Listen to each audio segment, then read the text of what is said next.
Games. We all like to play games, or if we can't play them, at least like to watch them and even bet on them. Whether games go back ancient history, where early man we saw play dice or cards or rolled balls or some one of those things, and today we got more sophisticated games. Games like Trivial Pursuits and all kinds of video games that take our attention. But what is it that attracts us about a game? Well, a game is a match of wits. It's a match of skill. It's a match of luck. And what we try to do in a game is to meet an opponent and outthink him, outstrategize him, and see if we can put him under.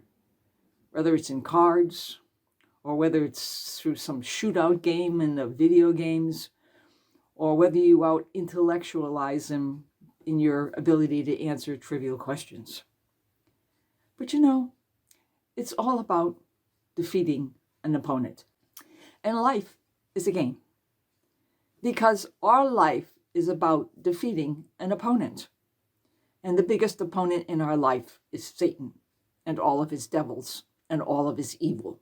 Satan's only goal in life is to defeat us. And he's much smarter than us, that's for sure. But we have to use every bit of our ability and our intelligence to defeat him. Because otherwise, he will win.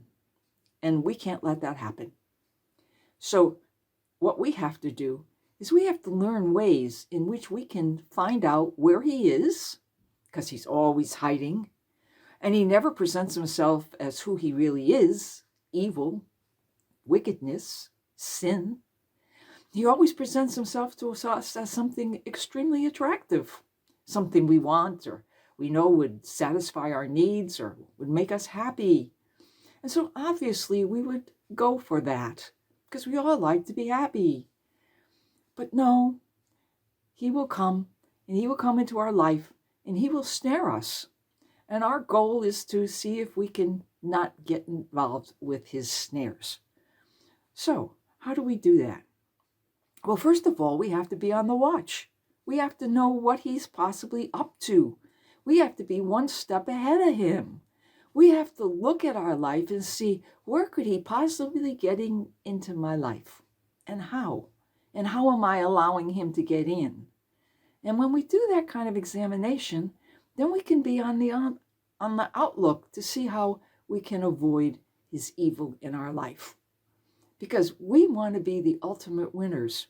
We want to be the ultimate ones who can say, I have the trophy of life, which is eternal life.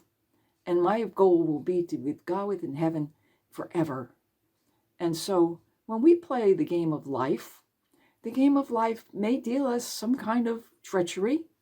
It may take us on paths we would never dream of.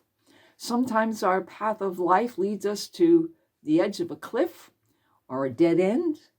And sometimes it leads us to a roundabout. And it's up to us to take the less traveled road. The road less traveled, because that is the road where we most likely will not find as many temptations. So when you examine your life, find out what is it that's keeping you from your eternal happiness? And what is it that's keeping you from being joyful all the time? And that will be winning the game of life.